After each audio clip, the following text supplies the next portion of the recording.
င့်ရဲ့ယုံကြည်မှုတတ်ကတရားလုံးတစ်လုံးကိုတကယ်ဆေးတလက်လို့အစွမ်းထသွားအောင်ပြောင်းလဲပြစ်နိုင်တယ်ဆိုတာတင်သိပါသလားတင်သိပါသလားဒီအန်အောဘွေယာဖြစ်စဉ်ကို placebo effect လို့ခေါ်ပြီးဒါဟာစေဝဗေဒနဲ့စိတ်ပညာလောကမှာအလိလာရဆုံးနဲ့အစမ်းကျေဆုံးအကြောင်းအရာတွေကတစ်ခုဖြစ်ပါတယ် placebo ဆိုတဲ့စကားလုံးဟာလက်တင်ဘာသာကနေဆင်းသက်လာပြီးကျွန်တော်နှစ်သက်စေပါမည် I shall please လို့အဓိပ္ပာယ်ရပါတယ်စိတ်ပညာမှာတော့ placebo ဆိုတာတကယ်ဆေးဝါးပါဝင်မှုမရှိတဲ့တရားဒါမှမဟုတ်ကိုယ်မုံနေနဲ့ပြုလုပ်ခါတဲ့ဆေးအတုတစ်မျိုးကိုညှိညွှန်းပါတယ်ဒါပေမဲ့အံ့ဩစရာကောင်းတာကဒီဆေးအတုတွေဟာလူနာရဲ့ယောဂဝေဒနာတွေကိုတကယ်ပဲတတ်တာပျောက်ကင်းစေနိုင်တဲ့စွမ်းအားရှိနေတာပါပဲဒီလိုထိရတာဟာဆေးလုံးရဲ့အစွမ်းကြောင့်မဟုတ်ပဲကျွန်တော်တို့ရဲ့အုံနောက်ထဲမှာရှိတဲ့အစွမ်းထက်လာတဲ့မျောလင်းချက်ဆိုတဲ့ရန်တရားကြောင့်ပါ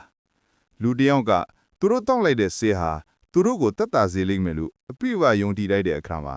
သူတို့ရဲ့အုံနောက်က endorphins လို့ခေါ်တဲ့သဘာဝအကိုအခဲပျောက်ဆေးတွေကိုသူ့အားလိုထုတ်လုပ်ပေးပါတယ်။ဒါအပြင်ဒိုပါမိုင်းလိုမျိုးစိတ်ခံစားမှုကောင်းစေတဲ့ဓာတုပစ္စည်းတွေကိုလည်းထုတ်လုပ်ပေးပြီးဝေဒနာကိုတကယ်ပဲတက်တာသွားစေပါတယ်။တနည်းအားဖြင့်ပြောရရင်တင့်အုံနောက်ဟာသူ့ဘာသာသူဆေးဝါးထုတ်လုပ်တဲ့ဆေးဆိုင်တစ်ဆိုင်အဖြစ်ပြောင်းလဲသွားတာပါ။ဒီအချက်ကိုသိပ္ပံဗီဇတာစမ်းသပ်မှုတွေကသက်သေပြခဲ့ပြီးပါပြီ။နာမည်ကြီးတဲ့နာကျင်မှုဆိုင်ရာလေ့လာမှုတစ်ခုမှဆိုရင် fMRI အုံနောက်စကန်ဖတ်ဆက်တွေကနေတဆင့်မော်ဖဲအစစ်ထိုးထားတဲ့လူနဲ့ placebo ဆေးအကြောင်းတည်းထိုးထားတဲ့လူနှစ်အောင်လုံးရဲ့အုံနောက်ထဲမှာတူညီတဲ့နာကျင်မှုတက်တာစေတဲ့နေရာတွေကပဲအလုတ်လုံနေတာကိုတွေ့ရှိခဲ့ရပါတယ်။ဒါဟာ placebo effect ဆိုတာစိတ်ထင်သက်သက်မဟုတ်ပဲ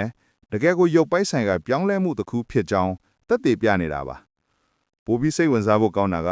ဆေးအတူရဲ့ပုံပန်းတဲ့ံကအစအကျိုးသက်ရောက်မှုအပေါ်လွှမ်းမိုးမှုရှိနေတာပါပဲ။လေ့လာမှုတွေအရ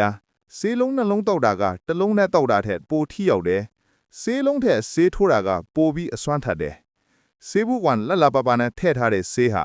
ဆေးဘူးရိုးနဲ့ထည့်ထားတာထက်ပိုပြီးအာနိသင်ရှိတယ်လို့လူတွေကခံစားကြတာကြပါတယ်။ဆေးလုံးရဲ့အယောင်တောင်မှအရေးပါသေးတယ်။အပြာရောင်ဆေးလုံးတွေကအိတ်ဆေဖြစ်ပိုကောင်းတယ်။အနီရောင်ဆေးလုံးတွေကတော့အားတိုးစေဖြစ်ပိုထိရောက်တယ်လို့လူတွေကယုံကြည်ကြပါတယ်။ဒါကြောင့် placebo effect ဆိုတာဟာလူသားရဲ့စိတ်နဲ့ခန္ဓာရဲ့အပြန်အလှန်ချိတ်ဆက်မှုကဘယ်လောက်တောင်နှစ်တင်းပြီးအစွမ်းထက်တယ်လဲဆိုတာကိုပြသတဲ့အကောင်းဆုံးသက်သေပါ